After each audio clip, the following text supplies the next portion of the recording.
ಆತ್ಮೀಯ H16 news ವೀಕ್ಷಕರೇ, ನಾನು ನಿಮ್ಮ YMI ಅಥವಾ ಮಲ್ಲಪ್ಪ ಜೋತವರ್. ಇತ್ತೀಚೆಗೆ ನಾವು ವರದಿ ಆದ ಮೇಲೆ ಒಂದು ವಿಡಿಯೋ ಮಾಡಿ ಬಿಟ್ಟಿದ್ದೀವಿ. ಅರಣ್ಯ ಹೆಚ್ಚಾಗಿದೆ. 1445 ಚದುರ ಕಿಲೋಮೀಟ್ರದಷ್ಟು ಹೆಚ್ಚಾಗಿದೆ ಅಂತ ನಾವು ಹೇಳಿದ್ದೀವಿ. ಅದಕ್ಕೆ ಕಾರಣ ಸರ್ಕಾರ ತನ್ನ ವರದಿಯನ್ನು ಬಿಡುಗಡೆ ಮಾಡಿತ್ತು. ಆ ಆಧಾರದ ಮೇಲೆ ನಾವು ಮಾತಾಡಿದ್ವಿ. ಆದರೆ ಇತ್ತೀಚೆಗೆ ವರದಿಗಳು ಬರ್ತಾ ಇದ್ದಾವೆ. ಅದರ ಅಭ್ಯಾಸ ಮಾಡಿದ ಜನ ಹೇಳ್ತಾ ಇದ್ದಾರೆ. ಅದರಲ್ಲೂ ಮುಖ್ಯವಾಗಿ ಕೇರಳದ ಮುಖ್ಯ ಪ್ರಧಾನ ಅರಣ್ಯ ಸಂರಕ್ಷಣಾಧಿಕಾರಿ ಪ್ರಕೃತಿ ಶ್ರೀವಾತ್ಸವ್ ಅವರು ಈ ಘಟ್ಟದ ಅರಣ್ಯಗಳ ಸಲುವಾಗಿ ಮಾತಾಡಿದ, ಪಶ್ಚಿಮ ಘಟ್ಟದ ಅರಣ್ಯ ಸಲುವಾಗಿ ಮಾತಾಡಿದಾಗ ನಾವು ಹೇಳಿದ್ವಿ ಅದನ್ನು. ಮತ್ತು ಅದು ಬಿಡುಗಡೆ ಆಗಿದ್ದು ನಾವು ನಿಮ್ಮ ಮುಂದೆ ಓದಿ ತೋರಿಸಿದ್ದೀವಿ. 1445 ಅಂತೇಳಿ. ಆದರೆ ಅಷ್ಟು ಆಗಿಲ್ಲ ಅಂತ ಸ್ಪಷ್ಟವಾಗಿ ಹೇಳ್ತಾ ಇದ್ದಾರೆ. ಯಾಕೆ ಸುಳ್ಳು ಹೇಳಬೇಕಾಗಿದೆ ಕೇಂದ್ರ ಸರ್ಕಾರ? ಏನು ಅವಶ್ಯ ಅದ?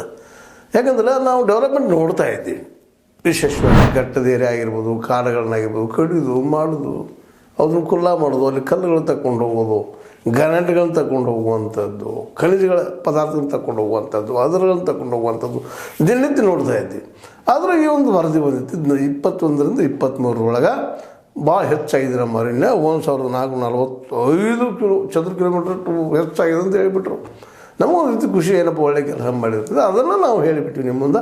ಅದರ ತಪ್ಪ ಅಂಥೇಳಿ ನಮ್ಮಿದೆ ಹೇಳಿದಂಥ ಪ್ರಕೃತಿ ಶ್ರೀವಾತ್ಸವ್ ಅಲ್ಲಿರುವಂಥವ್ರು ಇವರೆಲ್ಲ ಈ ಕಾಡಿನಲ್ಲೇ ಅದರ ಪ್ರಧಾನ ಮುಖ್ಯ ಅರಣ್ಯಾಧಿಕಾರಿ ಅವ್ರು ಹೇಳಿದಂಥ ಮಾತು.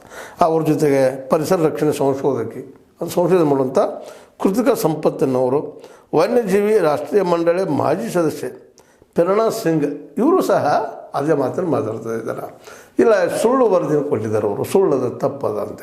ಕೇವಲ 149 ಚದುರ ಕಿಲೋಮೀಟ್ರ್ ಅಷ್ಟು ಹೆಚ್ಚಾಗೈತಿ, ಹೆಚ್ಚಿಲ್ಲ. ಅದಕ್ಕೆ ಒಂದಷ್ಟು ಇತ್ತೀಚೆಗೆ ಒಂದು ಕಾನೂನು ಮಾಡಿದ್ರು. ಆ ಕಾನೂನಲ್ಲಿ ಹಿಂಗಾಗ್ಯದ, ಹೆಚ್ಚಾಗಿಲ್ಲ ಅಂತ. ಮತ್ತು ಹಸಿರು ಹೊದಿಕೆ ಆಗ್ಯದ, ಬೆಳೆದಂಥ ಅನ್ನುವಂಥ ಮಾತುಗಳು ಅಂದಾಗ ಅವೆಲ್ಲ ಕಾಡು ಕಳೆದು ಹೋಗದ.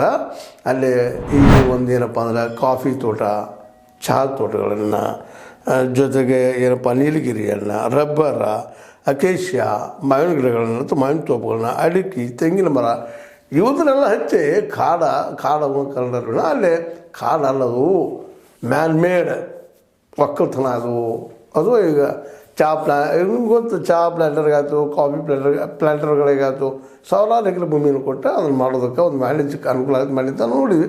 ಅದು ಕಾಡಲ್ಲ ಅಂತ ಇವರು ವಾದ ಮಾಡ್ತಾರೆ, ಹೇಳ್ತಾ ಇದ್ದಾರೆ. ಅವು ಹೆಚ್ಚಾಗಿದ್ದಾವಿನ ಹಸಿರು ಬದುಕುಗಳು ನಿಜವಾಗಿಯೂ ಕಾಡು ಏನಿರಬೇಕಾಗಿತ್ತು ಅದಿಲ್ಲ, ನಾಶ ಆಗ್ತಾಯಿದೆ ಅಂತ ಅವರ ಅಭಿಪ್ರಾಯ.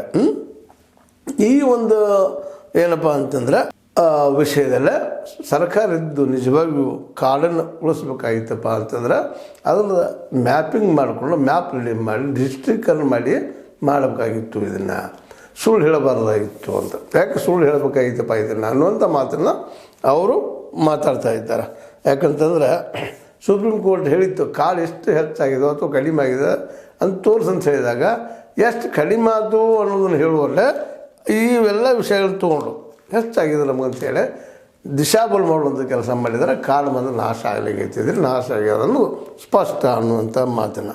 ಯಾಕಂದರೆ 2021-23 1482 ಚದುರ ಕಿಲೋಮೀಟ್ರ್ ವಿಸ್ತೀರ್ಣದ ಪ್ರದೇಶವನ್ನು ವಿಸ್ತೀರ್ಣದ ಕಾಡು ಪ್ರದೇಶಗಳು ನಾಶವಾಗಿವೆ ಎಂದು ಹೇಳಲಾಗಿದೆ.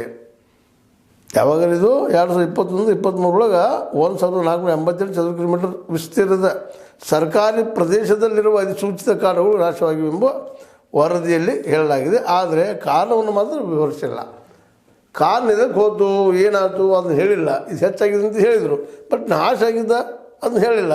1482 ಚದುರ ಕಿಲೋಮೀಟ್ರದಷ್ಟು ನಾಶ ಆಗಿದೆ. ಇದ್ರ ಬಗ್ಗೆ ಏನು ಯಾಕೆ ಅಂತ ಅನ್ನೋದಕ್ಕೆ ಉತ್ತರ ಕೊಟ್ಟಿಲ್ಲ. ಯಾಕಂದರೆ ಹೇಳಿದ್ದಿಲ್ಲದೆ ನಿಮಗೆ ಈ ಕಾಡ ನಾಶದಿಂದ ಈ ಕಾಫಿ ಪ್ಲಾಂಟರ್ಗಳದ್ದು, ಚಹಾ ಪ್ಲಾಂಟರ್ಗಳದ್ದು, ಜೊತೆಗೆ ಉಳಿದ ಬೆಳೆಗಳು ಮಾವಿನ ತೋಪಾಗಿರ್ಬೋದು, ರಬ್ಬರ್ ಆಗಿರ್ಬೋದು, ನೀಲಗಿರಿ ಗಿಡಗಳು ಹಚ್ಚೋದಾಗಿರ್ಬೋದು, ಮತ್ತು ಅಡಿಕೆ, ತೆಂಗು ಇಂಥವೆಲ್ಲ ಹಚ್ಚಿದ್ದು ನಾಶ ಮಾಡಿದ್ದವ. ಅದು ನಿಜವಾಗಿ ಕಾಡು ನಾಶ ಆಗ್ಯದದು. ಮತ್ತು ಅದು ಕಾರಣ ಹೇಳ್ತಾ ಇಲ್ಲ. ಮತ್ತು ಕಾಡುಗಳಲ್ಲೇ ಇವತ್ತು ಗಣಿಗಾರಿಕೆ ಮಾಡೋದ್ರಿಂದಾಗಿ ಕಾಡು ನಾಶ ಆಗ್ಲಿಕ್ಕತ್ತದ ಅನ್ನುವಂಥದ್ದು ಎಲ್ಲ ದಿಶೆಯಲ್ಲೇ ನಾಶ ಆಗ್ಯದ. ಇದ್ರ ಬಗ್ಗೆ ವಿವರಣೆ ಸಿಕ್ಕಿಲ್ಲ, ಕೊಟ್ಟಿಲ್ಲ. ಇನ್ನು ಆನೆಕಟ್ಟು ಕಟ್ಟಿರ್ತಾರೆ. ಆನೆಕಟ್ಟು ಕಟ್ಟಿದ್ಕೊಳ್ಳೋ ಅದ್ರ ಹಿಂದೆ ಅಲ್ಲಿ ನಾಶ ಆಗಿ ಹೋಗ್ಬಿಡ್ತದೆ. ಅದರದ್ದು ಎಷ್ಟು ನಾಶ ಆಯಿತು, ಏನಾಯಿತು, ಶಾಶ್ವತ ನಾಶನ ಅದು. ಮತ್ತೊಮ್ಮೆ ಬೆಳಿಗ್ಗೆ ಸಾಧ್ಯ ಇಲ್ಲ. ಯಾಕಂದರೆ ಡ್ಯಾಮ್ ಕಟ್ಟಿದ ತಕ್ಷಣ ಅದು ಹಿನ್ನೀರು ಎಲ್ಲ ಕಡೆ ಪ್ರಸರಿಸುವುದರಿಂದಾಗೆ ಅಲ್ಲಿ ಕಾಲಿದ್ದು ಆ ನೀರಿನಲ್ಲಿ ಮುಳುಗಿ ಹೋಗುವಂಥದ್ದು ಇರ್ತದೆ, ಸಾಧ್ಯತೆಗಳು ಇರ್ತಾವೆ. ಜೊತೆಗೆ ಅದ್ರ ಜೊತೆಗೆ ಏನಪ್ಪ ಅಂದ್ರೆ ರಸ್ತೆ ನಿರ್ಮಾಣಗಳು ಮತ್ತು ಏನೋ ಗಣಿಗಾರಿಕೆಯಲ್ಲಿ ಮಾಡುವಂಥದ್ದು, ಹೆದ್ದಾರಿ ನಿರ್ಮಾಣ ಮಾಡುವಂಥದ್ದು ಇವೆಲ್ಲ ಕಾಡಿನಲ್ಲಿ ಆಗಿದ್ದರಿಂದಾಗಿ ಶಾಶ್ವತವಾಗಿ ಇವೆಲ್ಲ ಏನಾಗ್ತಾವೆ, ಕಾಡು ನಾಶ ಆಗಿಬಿಡ್ತಾವೆ. ಇದ್ರ ಬಗ್ಗೆ ನೀವು ಇದ್ದಂಥವ್ರು ಹೇಳಿಲ್ಲಲ್ಲ, ಅದನ್ನು ವಿವರಣೆ ಕೊಟ್ಟಿಲ್ಲ ಅದ್ರೊಳಗೆ ಎದಕ್ಕೆ ನಾಶ ಆಯಿತು ಅಂತೇಳಿ. ಈ ಎಲ್ಲ ಕಾರಣಕ್ಕೆ ನಾಶ ಆಗ್ಯದ. ಇದು ನಾಶ ಆಗಿದ್ದು ಸುಳ್ಳಿನಲ್ಲ, ಆದರೆ ನೀವು ಏನೋ ಒಂದು ಹಸಿರದ ತೋರಿಸಿ ದಿಶಾಬಲ್ ಮಾಡ್ತಾಯಿದ್ರು ಸೆಂಟ್ರಲ್ ಗೌರ್ಮೆಂಟ್ದವರು. ತಪ್ಪ ಅನ್ನುವಂಥ ಮಾತನ್ನು ಇವರೆಲ್ಲ ಹೇಳ್ತಾ ಇದ್ದಾರೆ. ಅಂದ್ರೆ ಈ ಎಲ್ಲ ಕುಡ್ಕೊಂಡ್ರೆ ನೀವು ಈ ರೈಲ್ವೆಗೆ ಹೋಗಿರ್ಬೋದು ಜಾಗ, ಅದೇ ಕಾಲಕ್ಕೆ ರೈಲ್ವೆಗೆ ಆಗಿರ್ಬೋದು, ಅಣೆಕಟ್ಟಿಗೆ ಆಗಿರ್ಬೋದು, ರಸ್ತೆ ನಿರ್ಮಾಣಕ್ಕಾಗಿರ್ಬೋದು, ಇವಕ್ಕೆಲ್ಲ ಜಾಗ ಹೋಗ್ಯದ. ಅವ್ರದ್ದೆಲ್ಲ ಕೂಡಿಸ್ಕೊಂಡು ನೀವೇನು ಮಾಡಿದ್ದೀರಪ್ಪ ಅಂತಂದ್ರೆ ವಿಸ್ತೀರ್ಣ ಆಗಿದೆ, ಹೆಚ್ಚಾಗಿದೆ ಅಂತ ಹೇಳಿದಿರಿ ವಿನಃ ಅದನ್ನು ಬಿಟ್ಟು ಹೇಳಿಲ್ಲ. ಅದನ್ನು ಬಿಟ್ಟು ಹೇಳಿದರೆ 149 ಚದರ ಕಿಲೋಮೀಟರ್ ಅಷ್ಟೇ ಆಗ್ತೈತಿ ಅಂತೇಳಿ ಈ ನಮ್ಮ ಸಂಶೋಧಕರ ಪರಿಸರವಾದಿಗಳ ಅಂಬೋಣ.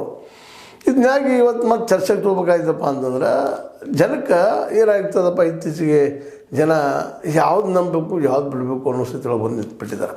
ಎಲ್ಲರೂ ಸಹಜವಾಗಿ ಮೇಲ್ನೋಟಕ್ಕೆ ಅನಿಸುವಂಥ ವಿಷಯ ಏನಪ್ಪ ಅಂದ್ರೆ ಕಾಡು ನಾಶ ಆಗಲಿರ್ತದಪ್ಪ ಅಂತಾರೆ. ಕಾಡು ನಾಶ ಆಗ್ತದೆ, ಅದಕ್ಕಾಗಿ ನಮ್ಮ ಸರ್ಕಾರ ಇನ್ನೂ ಕೆಲಸ ಮಾಡ್ತಾ ಇಲ್ಲ ಅಂತೇಳಿ ಮಾತಾಡೋದು ಸಾಮಾನ್ಯವಾಗಿ ನೋಡ್ತೀವಿ ನಾವು. ಮತ್ತು ಕಾಡು ನಾಶ ಆಗಿದ್ದಕ್ಕೆ ದೊಡ್ಡ ಕಾರಣ ಏನಪ್ಪ ಅಂತಂದ್ರೆ, ದೊಡ್ಡ ಅದರ ಪರಿಣಾಮ ಏನಪ್ಪ ಅಂತಂದ್ರೆ ಈ ಕಾಡುಗಳು ಮುಳುಗಿ ಹೋಗುವಂಥವು. ಕಾರಣ ಅಂದ್ರೆ ನಾವು ಗಿಡಗಳನ್ನು ಕಡಿಯೋದ್ರಿಂದ ಅಲ್ಲಿ ಭೂಮಿ ಬೇಕಾಗಿ ಹೋಗ್ಬಿಡ್ತದೆ, ಕೆಳಗೆ ಖನಿಜ ತಗೊಳ್ಳೋದ್ರಿಂದ ಭೂಮಿ ಮತ್ತಷ್ಟು ಬೇಕಾಗ್ತದೆ ರೀ. ಹೀಗಾಗಿ ಭೂಮಿಗಳು ಅಲ್ಲೆಲ್ಲಿರ್ತಾವೆ ಅಲ್ಲೆಲ್ಲೇ ನೀರು ನಿಂತು ಮತ್ತಷ್ಟು ನೀರು ಇಳಿದ ಭೂಮಿ ಅಲ್ಲೇ ಮುಳುಗುವಂಥವು, ಕಾಡು ಮುಳುಗುವಂಥವು ನಾವು ಸಾಮಾನ್ಯವಾಗಿ ನೋಡ್ತಾ ಇದ್ವಿ, ಅದು ಇವತ್ತು ಕಾಣ್ತಾ ಇದ್ದಾವೆ. ಆದರೆ ಆ ಆರೋಪವನ್ನು ತಪ್ಪಿಸೋ ಸಲುವಾಗಿ ನಮ್ಮ ಸರ್ಕಾರಗಳು ಇಲ್ಲ ಇದನ್ನು ಮುಚ್ಚೋದು ಕೆಲಸ, ಸುಳ್ಳು ಹೇಳುವಂಥ ಕೆಲಸವನ್ನು ಮಾಡ್ತಾ ಇರೋದು ಮಾತ್ರ ನಿಜವಾಗಿಯೂ ಇದು ಇಂಥ ಕೆಲಸ ಆಗಬಾರ್ದು ಅಂತ.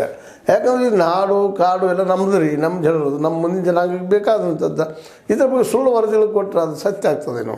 ಈ ಸುಳ್ಳು ಹೇಳೋ ಪ್ರವೃತ್ತಿ ಯಾಕೆ ಬೆಳೀತಾ ಇದೆ ಇತ್ತೀಚಿನ ದಿನದಲ್ಲಿ ಸೊ ಇದು ಅಷ್ಟೇ ಪ್ರಮುಖ ವಿಷಯ ಆಗಿ ಇವತ್ತು ಚರ್ಚೆ ಆಗಲಿಕ್ಕೆ. ಒಟ್ಟಾರೆಯಾಗಿ ಇಲ್ಲಿ ನಾವು ಹೇಳೋದು ಒಂದೇ ಉದ್ದೇಶ ಏನಪ್ಪ ಅಂದ್ರೆ, ನೀವು ಕಾಡನ್ನು ಉಳಿಸ್ಬೇಕು, ನಮ್ಮ ಸಂಪತ್ತನ್ನು ಉಳಿಸ್ಬೇಕಾಗಿದ್ದಪ್ಪ ಅಂದ್ರೆ ಇಂಥ ಸುಳ್ಳು ವರದಿ ಮಾಡೋಕ್ಕಿಂತಲೂ ಸತ್ಯ ವರದಿ ಹೇಳಿ ಅದಕ್ಕೆ ಇನ್ನೇನು ಮಾಡಬೇಕು ಕಾರಣಗಳನ್ನು ಅಥವಾ ಅದಕ್ಕೆ ಬೇಕಾಗುವಂಥ ಏನು ಪರಿಹಾರಗಳನ್ನು ಸಹಿತ ನೀವು ಹೇಳಿದ್ರನ್ನ ಯೋಗ್ಯ ಆಗ್ತದೆ.